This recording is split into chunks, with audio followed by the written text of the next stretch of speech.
Osborne House, as though the sky itself wished to bear witness to the quiet cruelty unfolding within its gilded halls. Lanterns glimmered along the marble corridors, their gold light softening neither the sharp looks nor the sharper whispers that rippled across the Queen's assembled guests. In the center of this murmuring sea walked Lady Eleanor Hargrave, her chin lifted with deliberate grace, though her pulse trembled like a harp string stretched too tight. She moved beside her husband, Alexander Hawthorne, Duke of Wessington, who held himself with the disciplined poise of a man carved from immaculate expectations. Their union, freshly formed and already dissected by society's relentless curiosity, was supposed to shield her from disgrace. Instead, it had merely given gossips a new stage upon which to perform. Eleanor could feel their glances pricking against her gown, quick and assessing. Silk never protected against judgment. Two young debutantes, barely older than children, whispered behind their fans, casting fleeting looks toward her as though she carried a contagious misfortune. Eleanor forced her breath to remain even, though every murmur felt like a small stone thrown at her composure. Her father's scandal still clung to her like a scent that refused to wash away, and no amount of dignity could wholly obscure the past society refused to forget.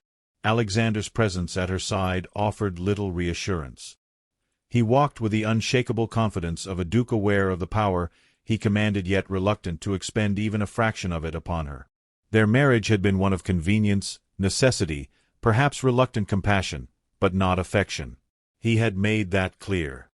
His gaze remained forward, as though the room's churning disdain barely registered. Eleanor wondered whether he truly did not notice or simply refused to intervene. When she spoke, her voice was steady enough to seem indifferent, though the effort scraped against her pride. "They look at me as if I have arrived trailing smoke," she murmured. Alexander did not slow. "It is of no consequence." To him, perhaps it was not. He had never been the subject of ridicule, nor had his family's name been dragged through the courts of public opinion. His reputation was a fortress. Hers had been reduced to rubble. His indifference, though spoken without malice, stung more keenly than the whispers. She folded her gloved hands before her, hoping the gesture concealed her frustration. The Queen's Chamberlain announced the arrival of a political delegation, and the court shifted, creating currents that carried Eleanor and Alexander deeper into the hall. Beneath a sweeping chandelier sparkling like frozen starlight, the murmur of voices rose in a dense, shimmering haze. Eleanor felt herself shrinking within it, a figure painted into the background of her own life. She reminded herself that composure was its own form of rebellion. Yet composure wavered the moment the Marquis of Dunshire appeared. His smile was thin, his intentions thinner. Dunshire possessed the talent of speaking softly while ensuring every nearby ear strained to hear him. He bowed with a mock elegance that bordered on insolence. "Your Graces," he greeted warmly, though the heat in his tone was false. "A pleasure to see you both at Her Majesty's reception. One never knows whose company might adorn these corridors. Why, I even heard rumors of unexpected names gracing tonight's guest list." Eleanor felt the blood retreat from her face. The Marquis's eyes gleamed with the satisfaction of a hunter who had found wounded prey. Alexander inclined his head with polite stiffness. "Dunshire." But the Marquis's attention rested on Eleanor, lingering just long enough to be an insult in itself. "My lady," he said, "I trust you find the evening pleasant. One hopes old grievances are not weighing too heavily upon your mind." He leaned in slightly, lowering his voice while raising its reach. Treasonous dealings, after all, tend to cast long shadows. The words struck with the force of a slap disguised as a courtesy. Eleanor's breath caught, though she refused to step back. She could withstand cruelty. The vulnerability she feared was revealing how deep it cut. Around them, several guests pretended fascination with decorative molding, though their ears remained sharply attentive. Alexander said nothing. The silence stretched, a dark ribbon unfurling between them, tightening around her throat. The Duke's expression did not shift. His stillness suggested calculation or apathy. She could not decide which hurt more. Dunshire's satisfaction deepened. When he finally withdrew, offering a shallow bow, he left behind an echo of humiliation that clung to the air. Eleanor exhaled slowly, willing herself not to tremble. Alexander offered no comment, not even a reassuring glance. She wondered if his restraint was caution or indifference. Perhaps he feared igniting a political quarrel. Perhaps he simply deemed her unworthy of one. They walked farther into the reception, but the atmosphere grew heavier with each step. Eleanor felt exposed, as though every crystal facet of the chandelier above her reflected her shame back at her. Snatches of conversation drifted toward her like poisoned petals. Hargrave's daughter, bold of her to appear. The Duke must be desperate. One wonders what she brings to the marriage besides misfortune. She paused near a towering arrangement of white lilies, their fragrance too pure, almost mocking. "I do not belong here," she whispered, though she did not mean to speak aloud. Alexander turned his head slightly. "You are the Duchess of Wessington. That is belonging enough." She closed her eyes briefly. "Is it enough for you?" His answer came with the measured calm she had come to expect. "It is sufficient for what our arrangement requires." The words were gentler than they might have been, yet they hollowed her none the less. She opened her eyes to the glow of the room, the wash of colors, the swirl of gowns and gold. So much beauty, and yet she stood in its midst feeling as though she were fading at the edges. A quartet began to play, violins weaving a tender melody that contrasted sharply with the tension coiled in her chest. Eleanor forced herself to breathe deeply, to let the music settle her. She would not crumble in public. Pride remained her last defense, and she clung to it with silent ferocity. Still, something had shifted. The humiliation had not broken her, it had clarified her. Whatever this marriage was, whatever it might become, she would not allow herself to be merely carried along by circumstance or the Duke's distance. Her dignity was not a negotiable thing. She lifted her chin once more, this time not out of defiance but out of resolve. The court might seek to diminish her, but she would not be small. Even Alexander, with all his restraint, would one day see that she was not a burden but a force. And though she could not name the feeling, she sensed that the night's humiliation was only the beginning, not of her downfall, but of something far more unpredictable. Perhaps even something powerful. Outside, thunder rolled across the island, as if the heavens themselves anticipated the storm yet to break within these glittering walls. Morning light seeped gently through the gauze curtains of Wessington House, softening the severity of its architecture but doing little to quell the unrest lingering from the night before. Eleanor sat at her escritoire, fingers poised above a sheet of crisp stationery, though she had no intention of writing. Her thoughts drifted back to the humiliation at Osborne House, the echo of Dunshire's voice still clinging to her memory like a venom that refused to fade. She had endured worse indignities, yet something about Alexander's silence had lodged a thorn deeper than she wished to admit. She told herself she expected nothing more. And yet, expectation had a way of rooting itself quietly in the heart, even when one denied its presence. Her eyes drifted to the door when a discreet knock sounded. A footman entered with a small item resting on a silver tray. "This was left for you, Your Grace," he said, bowing before setting the tray before her. Eleanor murmured her thanks and waited for the door to close before daring to examine the object. A single primrose lay upon the tray, pressed flat and preserved with care. Its pale yellow petals, delicate and easily overlooked, held a quiet beauty. She lifted it gently between her fingertips, startled by the unexpected tenderness of the gesture. No note accompanied it. No explanation. Yet there were only two people in the household who might have placed such a token, and only one whose offering would unsettle her so profoundly. Alexander was not a man prone to sentiment. If he meant to comfort her, he would have done so directly, without the subtlety of flowers.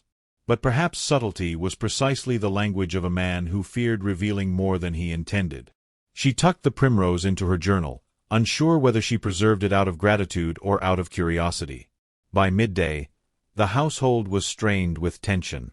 The London papers had arrived, and with them came the sting of fresh scandal. Eleanor found Alexander in his study, reading the morning edition with a concentration so intense he seemed carved from stone. She hesitated at the threshold. She rarely entered the space where he spent most of his waking hours. It was a room marked by order, masculine austerity, and the faint scent of old books. His voice, when it came, was clipped. "You should see this." She stepped forward and accepted the folded paper from his hand. Her gaze fell upon a column under the title, Courtly Observations. The writing was barbed with false politeness, detailing their marriage as a strategic union designed to revive a tarnished name while granting the Duke a convenient shield against political rivals.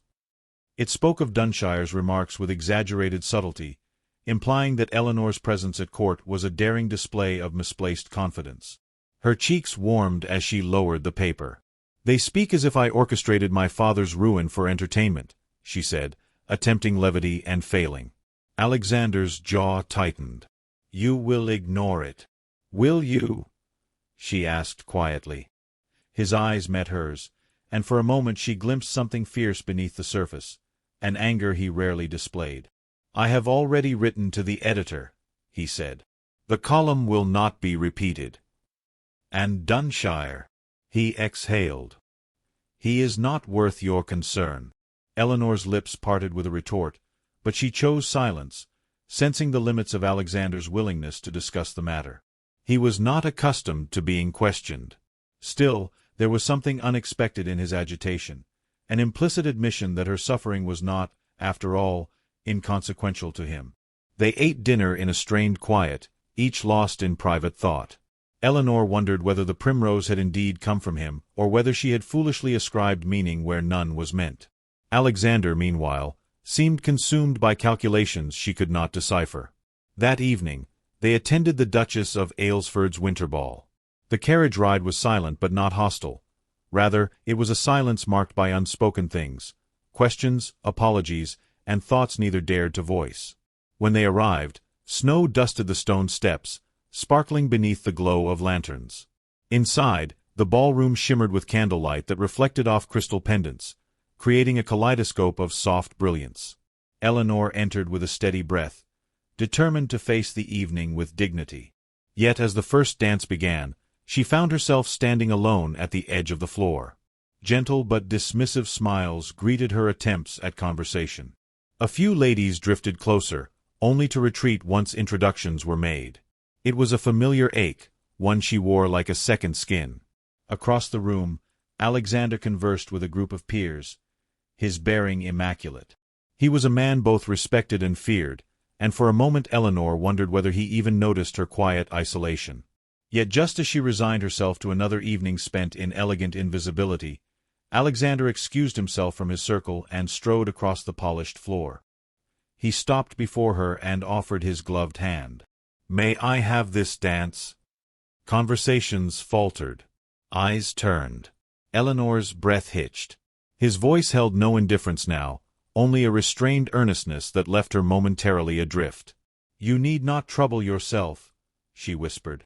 "It is no trouble," he replied, the firmness in his tone gentle but immovable. She placed her hand in his, and the music swelled around them as he led her onto the floor. His touch was steady, guiding without force, respectful yet undeniably intimate.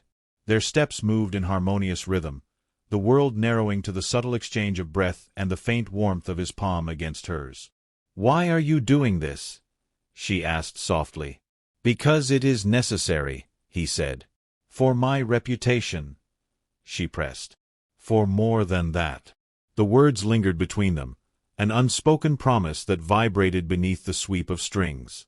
Eleanor's heart, long disciplined into quiet obedience, stirred with unfamiliar boldness.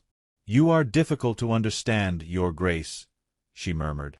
"Perhaps I am only beginning to understand myself," he replied. When the dance ended, the transformation in the room was palpable. Whispers followed them, but for once they carried curiosity rather than contempt. Eleanor sensed the shift as clearly as she felt Alexander's lingering touch when he released her hand. He escorted her to the edge of the floor, but before he could speak further, a footman approached with an urgent message that drew Alexander away. Eleanor watched him disappear into a corridor lined with portraits of ancient nobility, their painted eyes seeming to observe her with newfound interest. She stood quietly, absorbing the significance of what had just occurred. The dance had been a gesture, calculated or sincere, she did not yet know, but it had cracked the veneer of their arrangement. Something was changing, subtle yet undeniable. For the first time since her father's fall, Eleanor felt a glimmer of possibility. It was fragile, like the primrose pressed into her journal, yet its presence hinted at a future she had not dared to imagine. Whatever Alexander's intentions, The evening had marked a turning point. And the world, it seemed, had begun to take notice. Rain hammered steadily against the carriage roof, a relentless percussion that blurred the world beyond the windows into shifting streaks of silver. Eleanor sat opposite Alexander, her gloved hands folded neatly in her lap, though every rustle of her skirts betrayed her unrest. The aftermath of the Duchess of Aylesford's ball still clung to her. Alexander's unexpected invitation to dance, the way his gaze had softened in moments when he seemed unaware of being observed, and the quiet awe in the room as he led her across the floor. These images circled her thoughts like persistent spirits refusing to be dismissed. The carriage jolted as it turned onto the main road, and Eleanor steadied herself against the seat. Alexander watched her with an expression she could not decipher, his features illuminated briefly by each lightning flash. He seemed to be wrestling with words he could not bring himself to speak. His silence tonight felt different, weighted, contemplative, almost hesitant. Finally, she broke it. "Why did you leave so abruptly after our dance?" Her tone was soft but not timid. She needed clarity more than she feared the answer. Alexander shifted slightly, the leather seat creaking beneath him. "It was a matter requiring immediate attention. A matter concerning us," she pressed. His gaze flickered toward the rain-streaked window. "In a manner of speaking." The vagueness felt deliberate, and Eleanor bristled despite herself. "Your Grace, I may be your wife only in name, but I am not a fragile ornament to be shielded from truth. If something concerns our marriage, or my reputation, I ought to know." His eyes returned to hers, dark and searching. "You are not fragile," he said quietly. "That much has become unmistakably clear." The words, intended as a compliment, brushed unexpectedly close to intimacy. Eleanor felt her breath lodge in her throat. "Then speak plainly." Alexander exhaled slowly, as though conceding an internal battle. "Dunshire was spreading rumors tonight. Not merely idle gossip, accusations meant to provoke political leverage. I confronted the man who carried his message." She blinked. "You confronted him?" "Yes." His jaw tightened. "I will not allow your name to be used as a weapon against me." After a pause, he added, "Nor against you." Eleanor looked down at her hands, absorbing the significance of that final phrase. His protectiveness was no longer simply a matter of duty. It had grown into something more personal, more difficult for him to articulate. She sensed the truth of it in the shift of his posture, the taut lines around his eyes, the careful restraint in every syllable. "Why does this matter to you now?" she asked. "You showed no such concern at Osborne House." He flinched almost imperceptibly.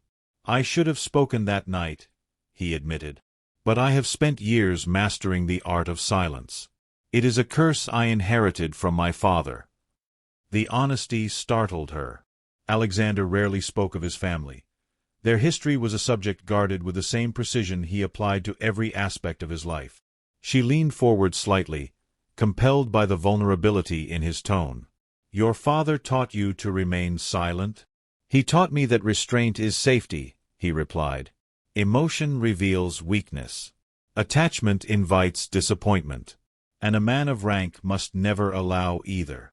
Lightning split the sky again, illuminating the tired weariness etched into his features. Eleanor felt a stirring of sympathy she had not expected. She had thought him unfeeling, but now she saw he was merely fearful. Fear masked by discipline, fear hardened into habit. Quietly, she asked, "And what of affection?" He looked away. "Affection is a luxury I was never permitted to understand."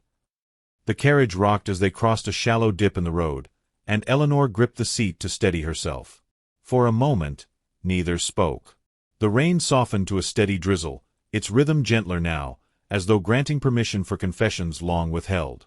"My father was no better," she said at last. "Not cruel, but distant.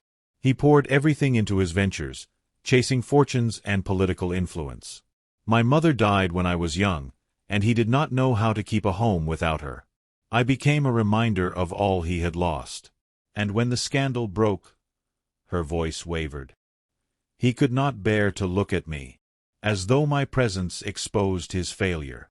Alexander's expression darkened with genuine sorrow. "Eleanor." She shook her head.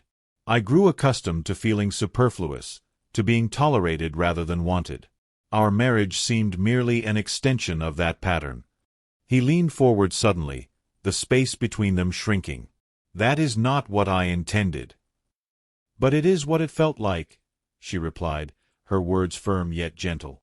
You treat me with politeness but not partnership, duty but not trust. He sat back, absorbing her accusation with unexpected grace. I have failed you, he said quietly. Not out of contempt, but out of fear. The more I tried to maintain distance, the more I found myself unable to ignore you.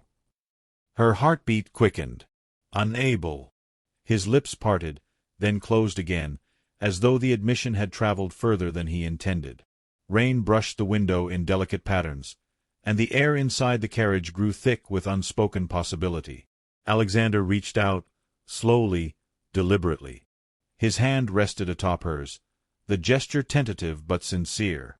She felt the warmth of his touch seep through her glove, soft yet steady, like the first ray of morning after a sleepless night. I do not know how to be the husband you deserve, he murmured. But I wish to try, if you will allow me. The fragility of the moment struck her with startling force.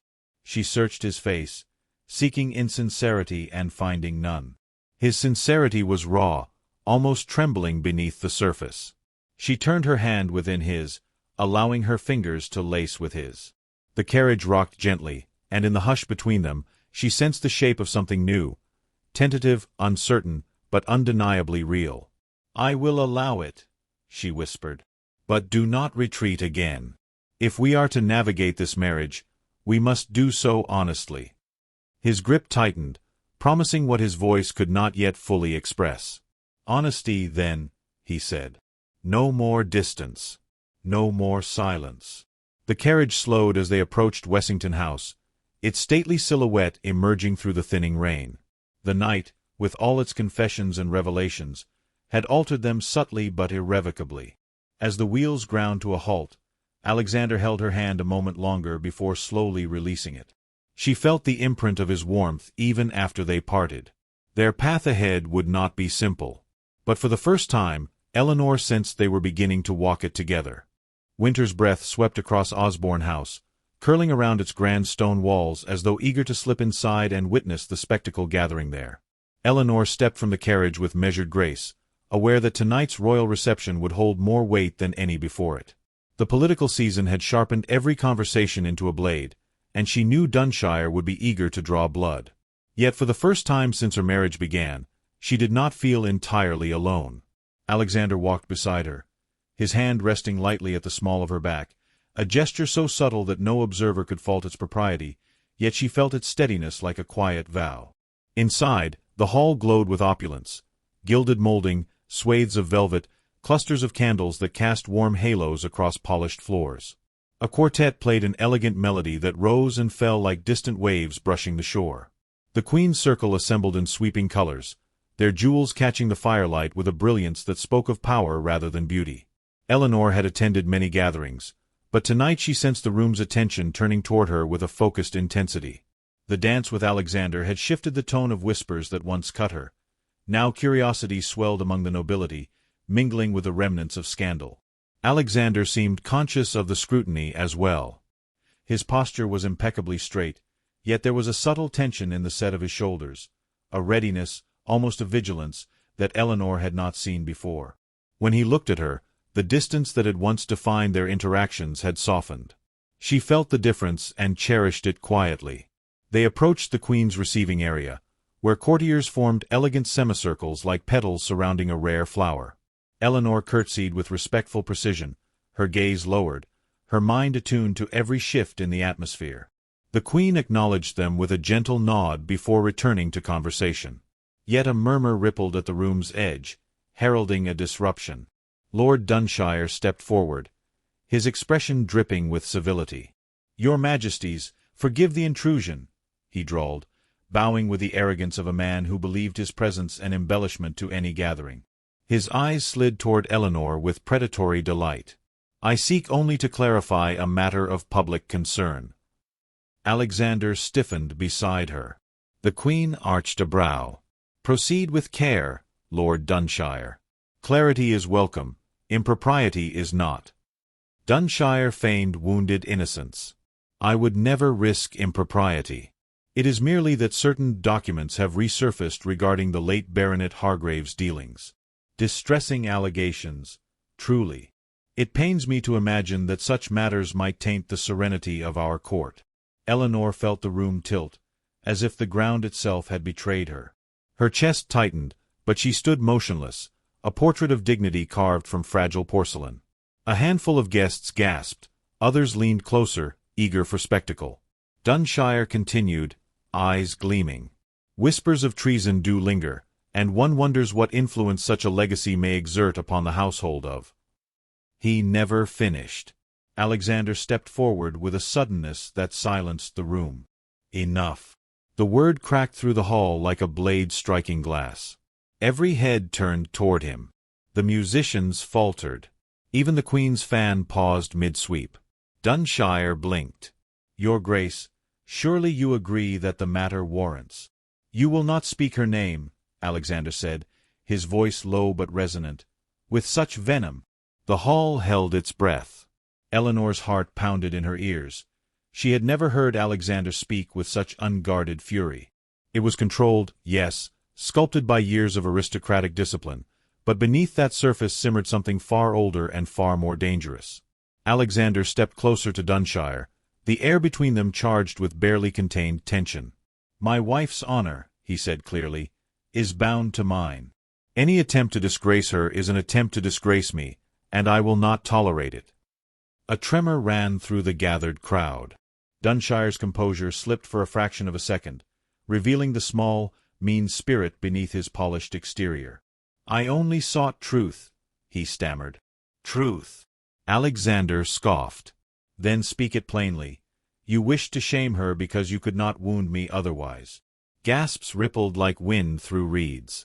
Alexander continued, each word deliberate. "Your malice ends here. I suggest you remember the company you keep before you next attempt to slander a lady whose dignity surpasses your own." The Queen intervened, her voice cool and decisive. "Lord Dunshire, you will withdraw at once. This evening is not the place for your grievances."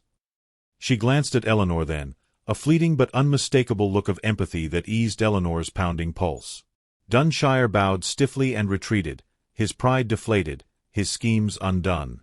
As the tension receded, murmurs rose like gentle tides, soft, astonished, reverent.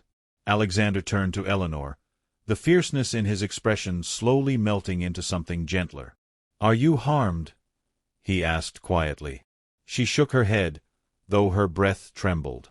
"No." "Thanks to you." His jaw flexed as though he struggled to contain the emotion pressing against his composure.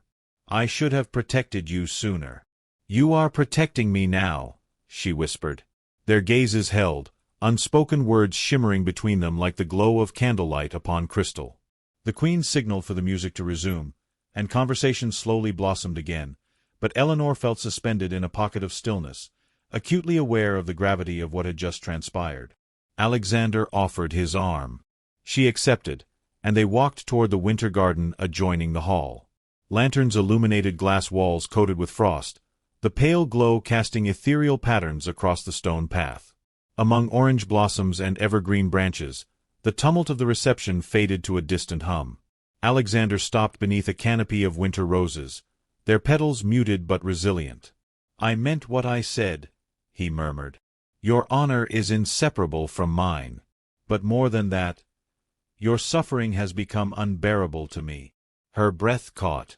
"Alexander!" He reached for her hand, lifting it gently as though afraid she might vanish. "This marriage meant nothing," he said, voice shaking with honesty, "only because I feared what it could become. I feared wanting you, needing you, but no longer." Eleanor's eyes glistened. "And now?" Now he drew her closer, his forehead brushing hers in a gesture more intimate than any kiss. "Now it means everything." She rested her hand against his chest, feeling the steady beat beneath. In that quiet, lantern-lit garden, surrounded by winter's hush, The weight of shame that had once threatened to crush her finally began to dissolve. And for the first time, she allowed herself to believe in the strength of the man who stood before her, and in the future they might yet shape together.